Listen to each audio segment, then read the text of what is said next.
All right, people are filing in, which is great.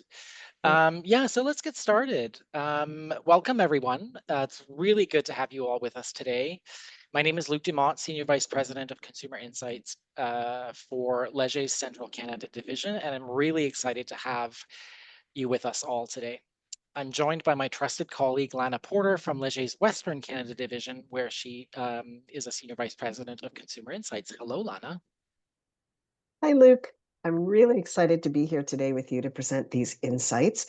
Just as a bit of a warning up front, I've been so excited in talking about these results so much. I'm a little bit hoarse, so my apologies in advance if I have to step away for a moment, but you'll be more than capable of filling in any of those gaps. So what we're going to be talking about today is something that goes far beyond traditional consumer research. It's really about how Canadians think about food, not just what they buy, but how they plan, how they feel. Those feelings also influences the choices that they make every week, whether it's going to the grocery store or a restaurant. At the end of the day, this goes far beyond transactional insights and into Canadians' relationship with food. Yeah, I think relationship is the key word here. It's worth noting, Lana, that today's presentation is based on our most recent CRAVE study, which surveyed thousands of respondents across North America. Again, to understand that relationship with food, the emotional and practical drivers behind not just grocery shopping, but cooking and eating in general. And to Mhm. truly appreciate the richness of what we're going to show you, it's important to know that this study is built on an earlier piece of work, a foundational segmentation framework that carved out four main consumer groups and then expanded them into 8 unique profiles. That earlier work gave us the tools to move beyond that surface level insight and understand those real motivations behind food choices. So in the CRAVE study, we applied this framework to North American consumers, which I think gave us a really broad and current picture of food consumers in 2025. It's not just a snapshot of habits, it's really a portrait of identity, routine, Mhm. aspiration, inspiration, and even economic resilience. Yeah, I couldn't agree more. I mean, today you're going to meet profiles of consumers like the spontaneous who follow their impulses at the grocery store, or the organized who plan every meal down to the last detail. Then there are the explorers for whom food is an adventure, and also the disengaged consumers who really just see food purely as fuel, as a functional utility. Each group behaves differently, is motivated differently, and presents different opportunities for brands and retailers looking to connect. So, if you work in food, retail, marketing, and innovation, and whether it's for a CPG manufacturer, restaurant, grocery retailer, or even an alcoholic beverage distributor or retailer, these insights will help you understand not just what Canadians are doing, but why they're doing it when it comes to food. We'll talk also about price sensitivity, social influence, the search for simplicity, the pursuit of pleasure, and everything in between. Yeah, and I would say, Lana, if you agree that understanding that why of what they're doing is really the key to building that very strong Mhm, connection with your consumer, your existing consumer, or your mhm. desired consumer. Right. So, Totally agree. so let's jump in. A little bit about the methodology. The study was conducted across all of North America, as I've mentioned. In Canada, we conducted a web survey between May 2nd and May 4th, 2025, so very recent. This was done Mhm, via our proprietary Leo online panel of over 400,000 consumers, and the sample was representative. Of course, we applied quotas to ensure that, and also applied weighting on age, gender, region, and a few other profiling questions to reflect the actual Canadian population. mhm. And I think also what's really important for our clients who have a North American presence is we also conducted a parallel survey with over 1,000 respondents in the US, also sourced from Leger's online panel. And once again, quoting and quotas and weighting ensured representation by age, gender, and region across the US population. And of note, if you download the report, we've highlighted significant differences between our subgroups and our consumer segments, including any differences between Canadian and US consumers. Yeah, and the report will be sent out at the this afternoon, later today, along with a recording of this Mhm. webinar in case you have to hop out for lunch, because we will be talking about food and some Mhm. of us might get hungry. So the segmentation that we're presenting today to you today is based on those four major groups that I've mentioned already of consumers, and then we break them down into 8 unique profiles. But before we dive into the profiles themselves and the segments, let's look at the results of the questions that allowed us to identify those four major consumer groups. Mhm. So we first asked consumers what eating, cooking, and food in general means to them. And basically, they were given 10 statements and asked to choose which three best describe their relationship with food. And what you can see here are the top three statements that describe Canadians' relationship with food. And across the country, the number one finding stands out. What food is essentially, for 47%, something you need to live.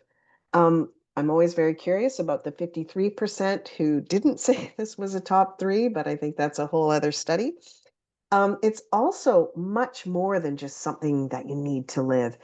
40% say it's got emotional and personal relevance. There's a connection there, a moment shared with family and friends, and this moment of connection, which I think is really interesting, far beyond a utilitarian value. And also, for a third of Canadians, it's actually a source of pleasure and passion, maybe for some, even a recipe for happiness. So, I thought what was also interesting to note is among the statements we presented, there was one that actually says something along the lines of my relationship with food is a source of stress or anxiety, but only 7% of consumers selected this as a top three. So for the majority of Canadians, their relationship with food is much more positive than negative and far more complex than simply being something you need to live. I think Absolutely. it's also important, when we were defining our segments, we looked at the role of planning in terms of food purchases and meals. And this is an important factor in defining our four main segments. So the results shown here indicate that the vast majority of Canadians take a proactive and thoughtful approach towards grocery shopping. So it's more than just, for example, a sticky note on the fridge or a last minute thought. A total of 93% plan their grocery shopping purchases to some extent, with 62% saying somewhat and 31% saying totally planned. So we've also seen that this is highly correlated with age. Younger consumers tend to plan less, perhaps no surprise. So, this finding has a direct impact on brands. It highlights the importance of developing touch points outside of the store and building a relationship with consumers beyond the physical store. Indeed, this planning behavior influences how promotions should be communicated, for example, emphasizing the importance of personalized emails, newsletters, the effectiveness and inspirational nature of your website, advertising messages, social media, on and on. So basically, Canadians come to the store with a plan. It's not necessarily 100% rigid, but it's a plan nonetheless. So if you're not on their list or in their flyer, you risk not making it into their cart. So, what does planning mean exactly? So, we can see here that the vast majority of Canadians prepare a shopping list. They do an inventory before they go grocery shopping. They plan their purchases according to specials in the grocery flyers. And this lines up a lot too with a lot of the ethnographic research we do as well in terms of understanding the grocery shopping journey. And I think it's also interesting that 50% plan their meals for the week before they actually go shopping. What we do see, which is interesting, perhaps not surprisingly, women are more likely than men to engage in all of these planning behaviors, though not by as wide of a margin as you might expect. Organizing food purchases around flyer specials as well as meal planning are much more common in Quebec, but much less common in the West. And interestingly, Americans are much less likely to plan purchases around flyer specials versus Canadians. So the fact that 50% of Canadians plan their weekly meals still leaves some room for spontaneity, but also represents a really big opportunity for brands to support customers in their planning. For example, through recipe suggestions based on their purchases or their online shopping list. Yeah, and another important question for defining those four main consumer groups focuses on their grocery shopping habits. Mhm. Some consumers, as you can see, 58% of them prefer one big weekly trip, while others, another 40%, make multiple small visits depending on their cravings, convenience, the need to top up on certain items, habit, or even an unmissable promotion. And only 2% go to the store every day for groceries, but that's possibly part of a daily workout. You need to go for a walk at lunch and you happen to go to the grocery store as well, or because they have a tiny refrigerator. I'm already starting to recognize myself.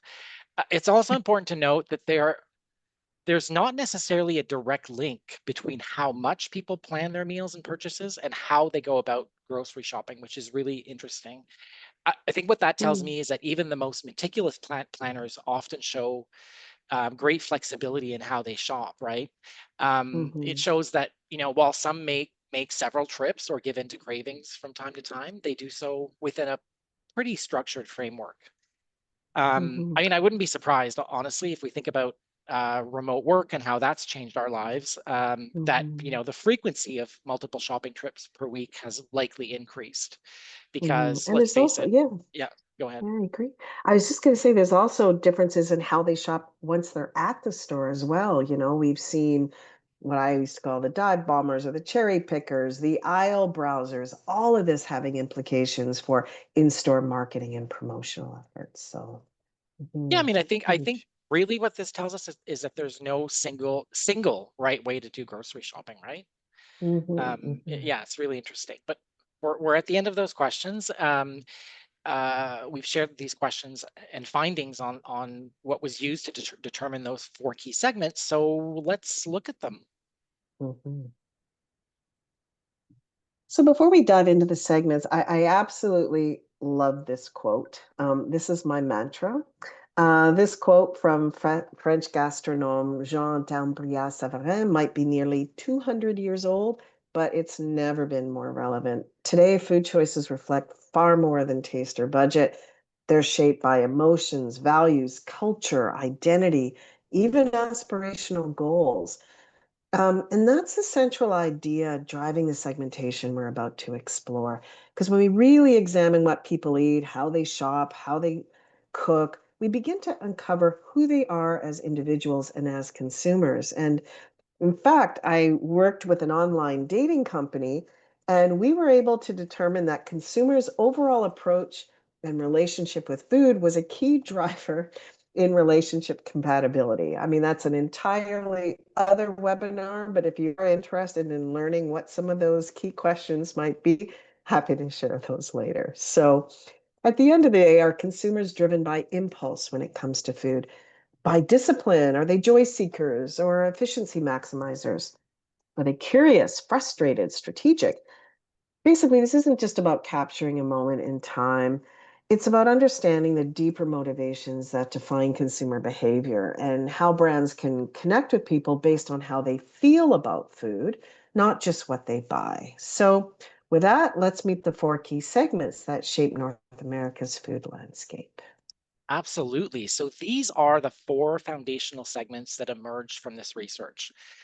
First, we have the passionate, representing 16% of the population. We've got the practical at 25%, the spontaneous at 33, and the organized at 26. So pretty good split.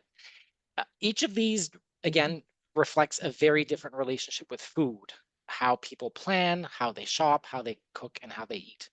Before we dive into the details of these four segments, one important note, we are focusing today primarily on the Canadian data in this presentation, but as we've mentioned a few times, we also surveyed over 1,000 Americans using the exact same methodology.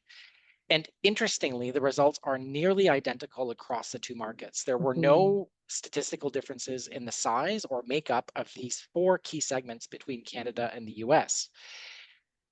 But we do know that applying this broadly across both markets uncovers very similar results. But there are important mhm, differences in a few cases, and we'll be sure to call them out.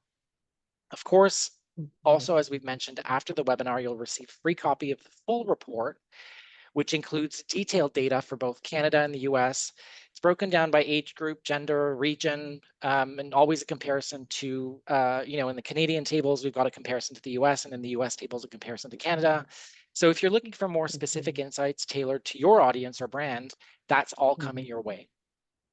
So with Yeah, that, I let's think it's reveal, yeah, mhm. Our first segment. I was just going to add that, it really shows how powerful this segmentation is, Luke, in terms of yeah. it's so fundamental. Now it may be different if we went to Asia and Europe, but within North America, Canadians and Americans are much more similar than we might think in terms of their relationship with Let's food. add Europe So, and Asia next year. yes, So good wrap it idea. off. So, let's start with the practicals. They represent about 1 in 4 Canadians, and we're going to bring this segment, all of these segments to life by exploring the core mindset behind each one. So each segment kind of aligns with a dominant theme or motivation. In this case, the key defining characteristic for the practical is that none of them say food brings them any pleasure or happiness. So, a very interesting group. They are anchored in efficiency. So, for them, food is a task, something to simplify, solve, move on from. Think time savings, uncomplicated, solution oriented. For them, food is fuel, it's utilitarian. It's not an experience for these people. Each food choice is about saving time, simplifying their routine, and avoiding the extraneous. This group is the simple, straightforward meal crowd. You can imagine them being very strategic when grocery shopping, and they're likely to be very set in their ways when it comes to recipes and meal prep. They don't really even go to restaurants. So, if you had to further imagine this group, it would be somebody like someone perhaps you've noticed in the office, let's say, who eats the same lunch almost every day of the week because it's simple, it works for them, and it requires zero thinking. So, if you're a consumer packaged goods manufacturer, what could this mean? In terms of messaging, think focus on ease, speed, functionality. So get the job done, no fuss meals, simple value. Thinking about product design, it's all about time saving formats. So meal kits, ready to eat, bulk options. And even for product placement, think easy to find in stores, ideally with pricing callouts or even bundled savings. An interesting group. I've not yet recognized myself, but let's talk about the passionate, because I think this is where I am. Because And this, me. yeah, this segment truly embodies the pleasurable side of eating. You know, as a passionate, I can say that this group truly celebrates food, right, as a source of joy, as a source of discovery and experience. Therefore, they love variety, Mhm, they love exploration and quality. So for mhm. these people, eating is not just nourishment or a chore, it's a lifestyle. They That's want key. they want Mhm, sort of the small pleasures of everyday life that transform each bite and each meal into memorable experiences, right? They are mhm, more likely to be eating in restaurants for the experience of it all, but also because they want to explore a large variety of products. They're likely to visit markets and specialty shops looking for those unique experiences and products.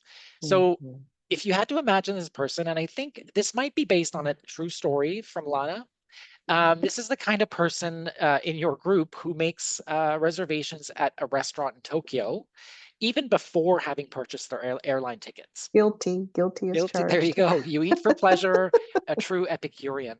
So this Mhm, group represents, as we mentioned, 16% of the population. And what's interesting is that all of them say that. All of them say that mhm, food is a source of pleasure, passion, and happiness. So very, very strong there. So again, if mhm, you operate in the consumer packaged goods space, or if you're a retailer, this necessarily means that for messaging, you have to focus on the celebration of food, right? Flavors, new flavors, origin stories, where food comes from, the craftsmanship, mhm, craftsmanship. So say things around, savoring something special or elevating your everyday. This can even have implications for product design, right? Because it might mean that mhm, on your products, you want to focus on calling out premium or unique ingredients, artisanal, looking package, limited edition flavors, guilty there with chips. Mhm. And your media strategy, if you think about it as well, would really benefit from working with culinary influencers, those people who are basically Mhm. telling these people this is what's new, what's exciting, what's happening. Even Mhm. recipe content creators or food festivals, Mhm. which is something Mm. that this group often gravitates to too. Mhm. That's great. On to the spontaneous. So they represent about 1 in 3 Canadians, and this segment is really driven by improvisation. Their mood, cravings, immediate desires shape their food choices, whether it's at the grocery store or restaurants. They're flexible, easily influenced, and more likely to make on the spot decisions, often multiple times a week. So their decisions are often influenced by what's going on around them. A suggestion they hear, an ad, a sudden craving, a new food or product release. But there's not a lot of planning here. They go with the flow and with their feelings in the moment.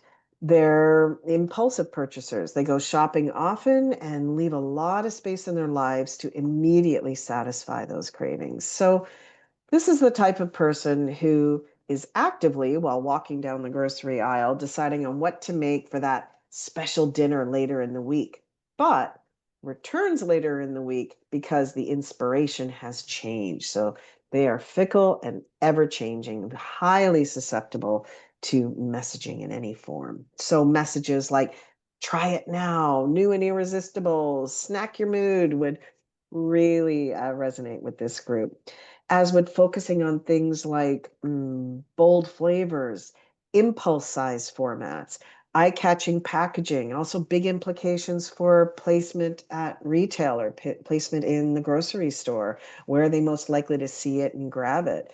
Um, so even things like end caps, grab and go zones, and promotional offers that would satisfy or really speak to their impulsive side would be very effective. So. And probably the type of people who buy a lot of things as they're waiting in line at the grocery store, picking Mhm. things up from each side Mhm. of that section.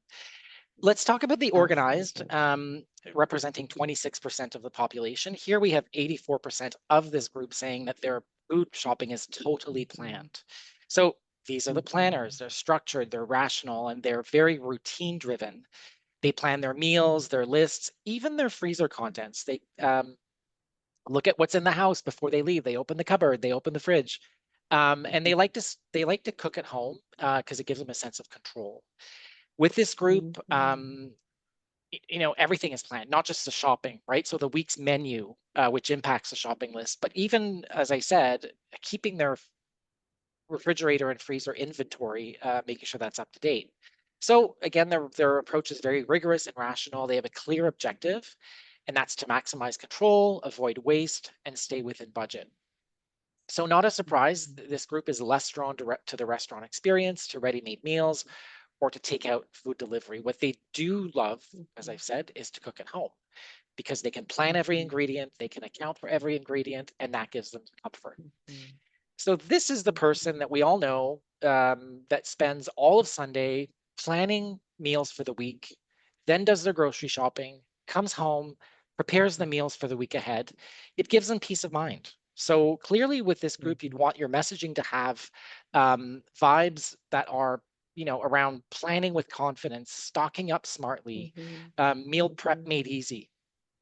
So I think Mhm. family packs, meal prep friendly items, freezable or long shelf life goods would all be good ways of thinking about packaging for this group. Mhm. And if you want to consider from the digital engagement perspective, you'd probably want to look at integrating or partnering with meal planning tools or even shopping list apps. And of course, loyalty programs. I think this group Mhm. is likely to be looking at what the offers are and building that into their plan. Some loyalty programs offer different bonuses for the week. So Mhm. this framework that we've been talking about really helps us go beyond, again, the demographics Mhm. and look at the motivations. We feel that it makes Mhm. it much easier to connect with these groups strategically through that messaging, channel choice, even product design, but also in terms of Mhm. product innovation, right? Thinking about the types of products that would apply to these different groups is probably very important. So we've talked about the 4 groups. I have recognized myself in one. I've also recognized Lana in one. We'd love for you, the audience, to tell us which of the groups you feel most aligned with. I think we're going to pop up a little quiz, I believe. There we go. And we'll see what that looks like. Be interesting. Still thinking about my dating framework and which of these segments would go with each other. I need to hear more about that after this call.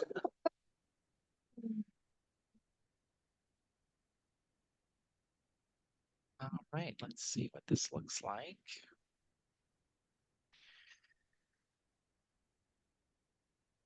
We're researchers. We love doing polls, asking questions.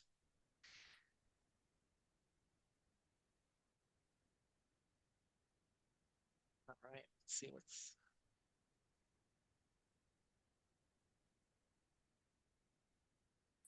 Okay, so we've got, I'm going to actually go back to, I'm going to flip back to the slide here.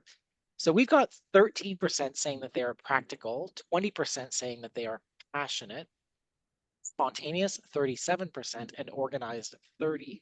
Pretty good mix of segments here within the audience. Frankly, I was expecting all passionates because clearly we all love food, but we all love food in different ways, and we all have different motivations, and that's the point of this these insights. So let me close that. Okay. So we've talked about the 4 groups, but we also have a number of questions that helped us further develop these groups and basically break them out into 8 different profiles. And 2 of these questions were related to spend and stress caused by pricing of food.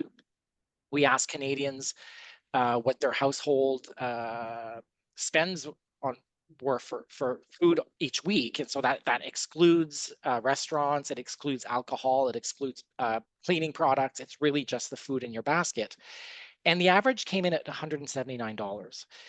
But what's more revealing is than the average is who's spending more and why. So obviously, parents or households with multiple people will have a higher average, and there we have 232 per week.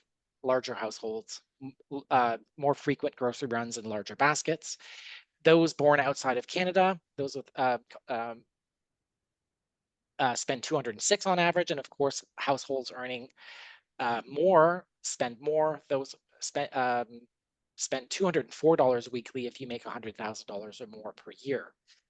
I think what this tells us is that higher food spending doesn't just correlate with income.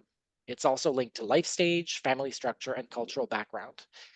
And at the same time, we know that stress about rising food costs is pretty widespread, even among the higher spending groups. In some cases, they're not spending more because they want to, they're spending more because they have to. Been there, that's where we Still are. there. So while price sensitivity shows up differently depending on who you're talking to, I think the emotional impact of inflation is nearly universal. And this pressure is in many ways reshaping how people plan, shop, and prioritize. Now, another interesting thing that we looked at that helps shape our segments is the whole interaction and relationship with restaurants. And it's in fact an important factor in determining the 8 eater profiles. Firstly, nearly 1 in 2 Canadians eat at a restaurant every month or almost every month, and 1 in 3 use delivery services or apps to order a restaurant meal with about the same frequency. I do think it's worth noting that 11% never go to restaurants and 38% don't use delivery services or apps, probably those most likely in the practical segment. But at the end of the day, that's a lot of restaurant meals, and it's clearly an integral part of eating habits and certainly the pleasure of eating and being served. And all of this uncovers a very interesting and very human paradox. And we're seeing this not only in the food industry, but in across many, many different sectors and categories. This tension between rising prices but wanting gratification. So it's getting more and more expensive, but I still want to feel good. I still want to reward myself. I still want the pleasure of dining out. Young Canadians in particular are feeling the pressure of rising food prices more than most, yet they're also the most likely to dine out or order in. It's that classic tension, I guess, of you want your cake and eat it too, and if possible, also have it delivered. So while nearly half of Canadians go to a restaurant at least occasionally, and 1 in 3 use delivery apps, these numbers climb significantly among generations. For them, it's closer to 1 in 2 ordering in sometimes. So this shows us that even in this very, very cost conscious environment, convenience and experience still win out, especially for younger consumers. It's not that they aren't feeling the stress. I've met many of them and they definitely are, but they're choosing to trade things off or justify the expense differently. So Yeah. this kind of tension or dynamic is really critical for food service brands and retailers alike. It reinforces the idea that people don't behave in perfectly rational ways. They prioritize emotional rewards like indulgence, ease, social connection, even when budgets are tight. So, how can you help them rationalize those decisions? And I think what we're seeing, especially in the restaurant sector, is the redefinition of value for money. This has been very surprising to me. I've been tracking food trends and restaurant behavior for many years. And the value and definition for value for money is completely different. Excuse me. I'll pass it over to you, Luke. Sure. So another key driver we explored was social media influencers and influence, basically. Specifically, whether people buy food products after seeing a positive review from a journalist, influencer, blogger, or other public figure. So overall, about 1 in 4 Canadians say that they regularly purchase products based on these endorsements, you would call them. But once again, and not surprisingly, younger consumers are more likely to be influenced, especially obviously those who follow food-related content on social media platforms. What's particularly interesting is that when we compare this to the US, in the US, the influence is even stronger. There we see 33% of respondents say that they regularly buy products after seeing a positive review from a trusted voice. That's a statistically significant difference. So, while Canadians may appear more reserved in some areas, US consumers are more responsive to influencer marketing and that earned media when it comes to food. So obviously this has pretty big implications for food brands, especially those operating in both markets, right? So in Canada, you might want to consider that trust might be built more gradually and require more consistency over time. While in the US, a single strong placement or endorsement, um, a lot of noise, big splash could really drive immediate traction, especially among those younger digitally connected audiences. These are super interesting findings for me, Luke. And I think it's important to point out that not all influencers are the same. Make sure if you're going on the influencer route that you choose an influencer that's aligned with the food ethos of your target consumer segments. So, Really, really important. And I apologize for flipping mhm. through screens like that. There we go. We're back on track. Great. Let's talk about local. This has been a very dominant theme, especially lately in wake of the trade dispute, tariff issues. The idea of buying local remains very important to Canadians across all sectors. 51% say they're willing to pay more for products that come from their region. So it's a strong signal that local still carries emotional and ethical weight, supporting the community, ensuring freshness, reducing environmental impact.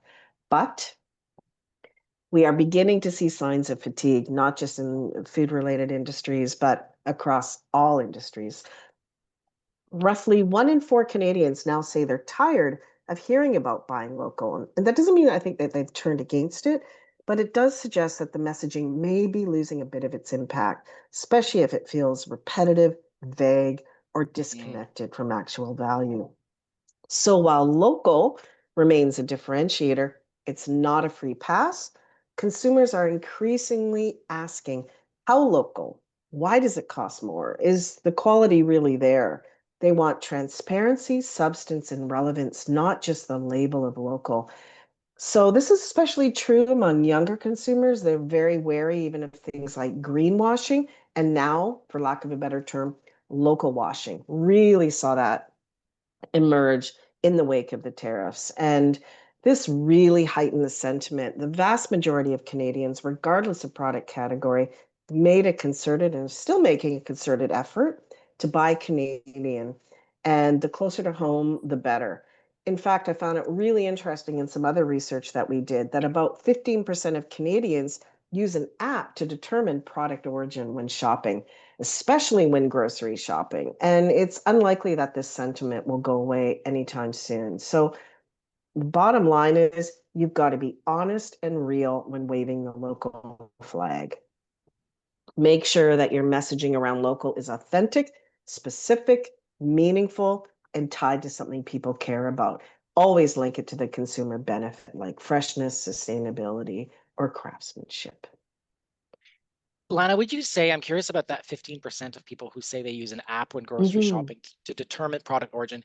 Would you say that that's a lack of understanding of what exactly local means and questioning that basically because of It's not really about what local means, but it was amazing. We also did a lot of research, as you might remember, on brand confusion. y- For yeah, example, certain restaurants being perceived, for example, Boston Pizza as an American brand, but it's in fact Canadian. So there was a lot. So it's really helping them identify Canadian products versus American. And of course, the more local, the better, especially out here in the West. That's a really big focus. But they're not just taking your word for it anymore. You actually have to put your money where your mouth is and prove that you're local. I mean, there was all, I don't know if you're aware, Luke, there was a lot of debate around what really is local. For example, an mhm, alcoholic beverage produced in the US but bottled in Canada can still be called a Canadian brand. So they that really didn't want to help. know what local means. So, Yeah, yeah, interesting. mhm. So let's build on those four core segments. As I mentioned before, we did develop with this research a more granular, more refined framework that basically breaks up into 8 profiles, bucketed up to the 4 that we've talked about. And this really will go into the full range of attitudes, routines, and values that we see in the market. And I think that at this point, this is where we're moving from broad strategy to specific activation, right? So as I've mentioned, from product innovation to messaging, media, and in-store execution in a much more targeted way. While most of the profiles appear in similar proportions in both Canada and the US, we did identify one key difference, and that was the conscientious profile. Though that's the profile driven by social and environmental values, they seek transparency, sustainability, and quality. This is significantly more prominent in the US market. And this is the only segment or profile in the model with that statistically significant difference between the two countries. Otherwise, the model holds remarkably well across both markets, which gives us, I think, and you, the audience, a solid foundation for a North American food strategy moving forward. Mm. So in the slides that follow, we'll walk you through each of the 8 profiles, who they are, how they shop, and what they need from the food ecosystem today. So, as we move into the full segmentation model, we'll begin with the practical quadrant, which includes two distinct profiles, the disengaged and the functional. So, let's start with the disengaged. This is about 18% of Canadians. For them, food is a chore, not looking for inspiration in the kitchen or at the grocery store. They're looking for simplicity, affordability, and efficiency. They tend to make large, infrequent grocery shops. They stick to what they know. They aren't swayed by trends or social media or foodie culture. Excuse me. On the other end of the spectrum, we have the functional group, smaller in size at 6%, but highly distinct. Luke, do you want to just take over for a second? Yeah, because I know a lot of people in this group. Very purpose driven when it comes to food. Every bite needs to serve a function, whether it's hitting a macro target, supporting fitness goals, or aligning with other health routines. They are very plugged into trends, especially around fitness and nutrition. They're also more likely to use delivery apps and often draw inspiration from influencers or wellness content online. I think what unites these two profiles is that they both prioritize utility over pleasure, but they approach that utility very differently. One of them wants to minimize thinking about food, while the other one wants to optimize the impact of food. Let's move to the passionate quadrant. So these are consumers who truly enjoy food, not just as fuel, but as a meaningful part of life. And we'll start with the mindful, making up 13% of Canadians. So this group strikes the really good balance between that passion and the practicality. They're smart planners, they're careful budgeters, but they still think of food as a source of joy and creativity. They really like trying new flavors and sharing meals, but without blowing the budget. So if you want to think about them, let's think about them as balanced gourmets, right? They want the pleasure, but not at the expense, not at the cost of financial stress. And then we have the explorer, a smaller but high value segment. They're at 3%. These are the true culinary adventurers. Um, People who would say culinary discovery is a luxury I treat myself to without compromise. So they will seek out those premium ingredients I mentioned before, those unique restaurant experiences and other new experiences related to food. So budgets really don't hold them back. They're willing to pay more for something special, especially if it aligns with, especially if it's local and aligns with some of their other values. So they're Mhm, also regular users of delivery apps and are highly influenced by trends and media personalities. mhm, These two profiles together help us understand how passion for food can take different forms. So one is rooted in balance and value, while the other is rooted in indulgence and experience. mhm. Yep, definitely an explorer. Small but significant part of the Same. population. So let's take a look at the spontaneous quadrant. These are consumers who don't plan, don't overthink, and often act on impulse when it comes to food. Let's start with the no fuss profile. They represent about 20% of Canadians, and this group values simplicity and familiarity. They don't plan their meals or scrutinize nutrition labels, they just go with what they like. They make on the spot decisions. They often stick to brands and products they already know and trust. In short, they don't want food to be complicated. They want it to be easy. But then on the other side of the equation, we have the curious, making up about 13% of the population. While they're also spontaneous, they're much more open to discovery. So they love trying new flavors, new places, new products. They tend to eat out and use delivery apps regularly. They also shop more frequently, often multiple times a week, and they're not particularly stressed out about prices or tracking their spending. But what unites both of these profiles is a shared sense of freedom and flexibility, but they express it differently. So the no fuss want simple and familiar, while the curious want new and exciting. And both of these represent big opportunities, but again, very different strategic approaches. Yeah. And finally, we turn to the organized quadrant. Definitely not me. These are consumers who bring a lot of structure, a lot of planning, and intentionality to their food decisions. Let's start with the frugal, Mm, a pretty substantial segment. They represent 21% of Canadians. This group is all about maximizing value. So they'll use meal plans, they'll chase loyalty points, and they'll make decisions primarily driven by budget and efficiency. So you can imagine they're not moved by trends or media, and they maintain the lowest food budget of any profile in our model. But that doesn't mean they're disengaged. It's quite the opposite. Their shopping is highly planned, it's highly optimized. And mhm, now we have the conscientious at 5% of the population. If you could hear the voice of the conscientious shopper, they would say that I'm a rational shopper, but I'm influenced by my values. mhm, So they're also highly organized, but again, they look at what how products align with those values because they're values driven. They'll prioritize social, environmental factors like sustainability, local sourcing, and health conscious eating. They will pay more for products that align with those values and often are seasonal shoppers.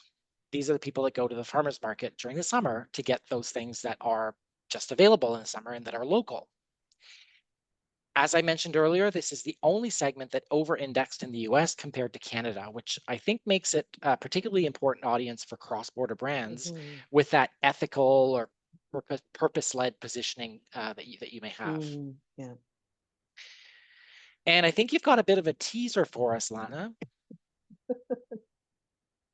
Yeah, so here there's some additional treats included in our report. We simply didn't have time to cover all of these today, but we also have many more questions than we actually covered. These include questions about sustainability, grocery shopping, loyalty programs, and dining out habits. And in our report, the findings to all of these questions are profiled by each of our segments, as well as gender, age, and Canadian versus American consumers. So these questions add even more flavor to our consumer segments.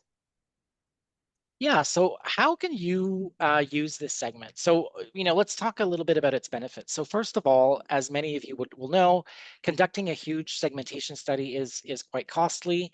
It takes a long time. The benefit here is that this is a validated model that has been applied to all of North America, and it really allows you to better understand your market, your competitors, and your existing customers. So we felt that in order to help our clients make better business decisions based on what consumers really want, this was the way to go. Um, Mhm. it's an easy sort of small set of questions that can be added to your brand health tracker, to a UNA that you'd like to do, to a survey, a Mhm. pulse survey among your loyalty members, to get those segments. And again, we'll see. We have a bit of an example. Look at whether you're hitting the mark on these things. Mhm. You may have some hypotheses that would um, not bear out when you do Mhm. segmentation like this. We have this one example, Lana, that you came up with, which is a Mhm. fictional case Mhm. study, but still Right. happens. Case study nonetheless, yes. Built, as they say, based on true life events. So let's look at this fictional case study and assume you're a local coffee roaster. So you think you know your target consumer and expect them to be mostly conscientious because of the whole values alignment. That is, consumers are interested in organic, local, or fair trade coffee, again, being value aligned. But that's what they are in the general population. What if you then, their proportion in the general population, but what if you then did a survey with consumers who purchase coffee from a local roaster? And the analysis now reveals an over indexing of explorers. And these consumers are enthusiasts who are ready to pay more for a rare origin, an independent roaster, or even a unique taste experience. So you have the initial lens of the general population. Then you can take a look at it among consumers in your category. But then I really recommend taking the next step, and that's overlaying this segmentation onto your own customers. For example, if you have a loyalty program or email marketing database, what do your actual customers look like? So you might find in this case, while explorers over index among local coffee purchasers generally, you find that they under index among your own customer base. So this really would reinforce focusing on this segment. There's more of them out there to be had. So, based on this, what I call tri-lens analysis, Gen Pop, local coffee drinkers, and ultimately focusing on your own customers. In this case, we can clearly identify that explorers are actually your key target segment and not conscientious, as was assumed previously. So this means that we can help you uncover big opportunities. I mean, things like when you think about the explorers, expanding your premium or limited edition range and capitalizing on this message of discovery in your communications. It's a very different strategic focus than perhaps what the conscientious might want. So you can really build upon this segment's need to be the first of their friends to discover something new. You're also able to appeal to both their heart and mind which I think really speaks to the power of this segmentation model. Yeah, that's the key, right, Lena? It's the speaking to their heart and mind as opposed to Mhm. considering just the demographic profile or things like Yes. that. Like that's where the true connection and the long-term Mhm. connection happens. Mhm. Yeah, fascinating. That's Um, often, yeah, what we see, right, Luke, is yeah, very behaviorally focused segmentations without the emotional or less attitudinal. rational considerations, attitudinal profiling. Exactly, exactly. So, as is probably evident, Lana and I could talk about this for hours and hours. We don't have hours and hours. So, just a reminder that the report will be available on our website, but you will also receive a link via email a little bit later today. And just a reminder, it does include tons of data broken out by the demographic profiles, broken out by the segments. And I'm particularly interested in those teaser questions, Lana, because some of them were really interesting. Seeing those results is going to be interesting for many of you as well. Mhm. Mhm. We are 12:51. Wanted to leave some time for questions, so this is great. I think we've got the chat open or the Q&A part open. Let me see if I can access it real quick. Oh, there we go. So Lana, I will so do most shoppers loyal to one grocery retail are most shoppers loyal to one grocery retailer? If not, how many stores do they visit? So we didn't explore the number of stores that they visit, but I can say from other research Mhm. that the number of doors that people are willing to enter in order to manage rising food costs has grown. So, Mhm. buying and I've said this in many presentations, buying staples from even Dollarama, the rice, the pasta, and then Mhm. buying the produce from Loblaws, right? So the more open-mindedness to that stuff. Would you agree, Mhm. Lana? I think we've seen that. Absolutely. We've been seeing that a lot. And I think it's a really good point and something that we've talked about, Luke, for including this kind of question in the next wave of this study, because we can track that over time as well and start getting a little bit more into channel and specific behaviors in that regard. So, So I think a mhm. question for you, Lana, because I see the word restaurant, and that's your one of your areas of expertise. How might these groups and percentages be applied to restaurant dining or food festival marketing? Let's see. So, in terms of restaurants, and I mean, we did ask additional questions in the survey that we didn't have time to cover today that would help flesh that out. I think they're great questions again to include in the future. But, as I was reviewing all of these segments, I often review it with a lens to restaurants because that's a particular focus area for me.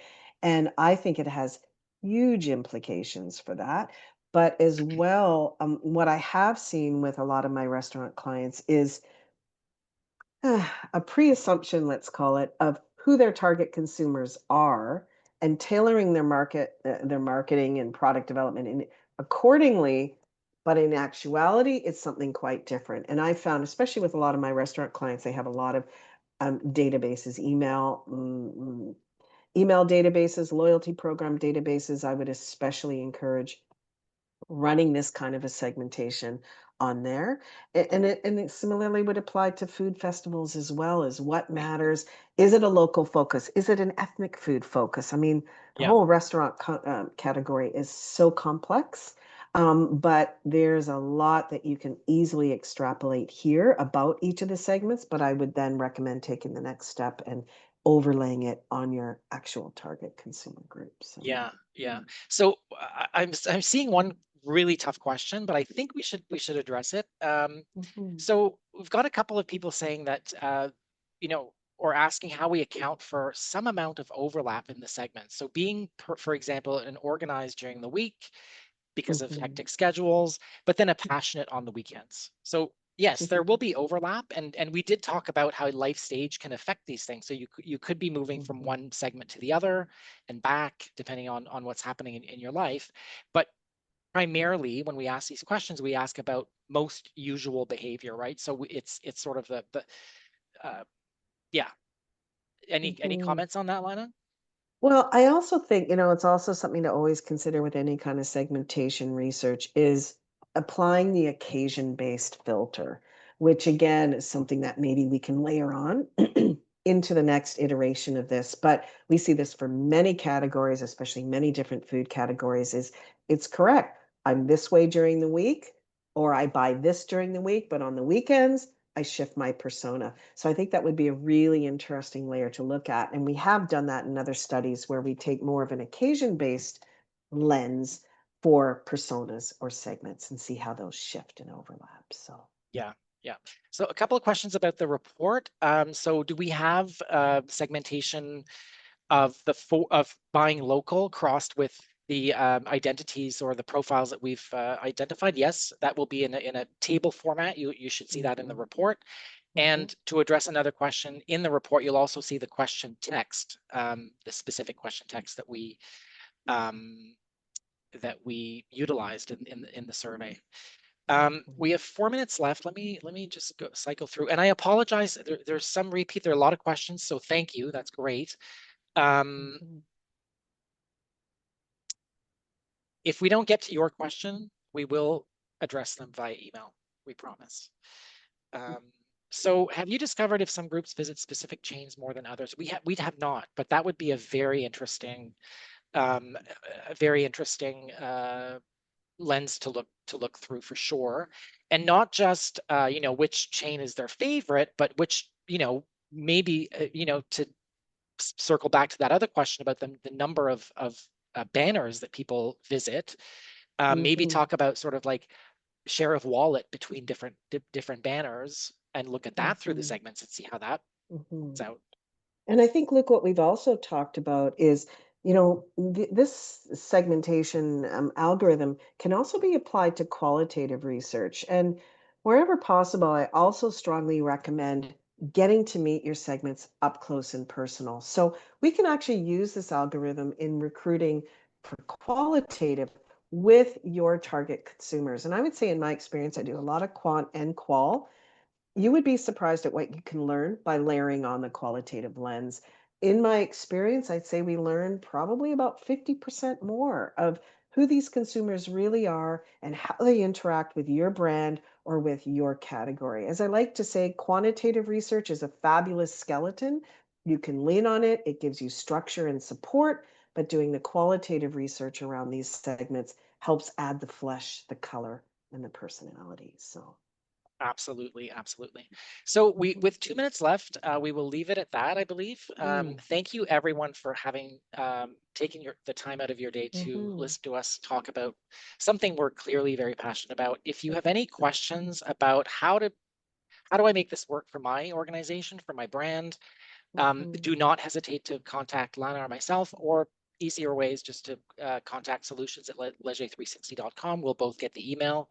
We would love to talk to mhm. you about how to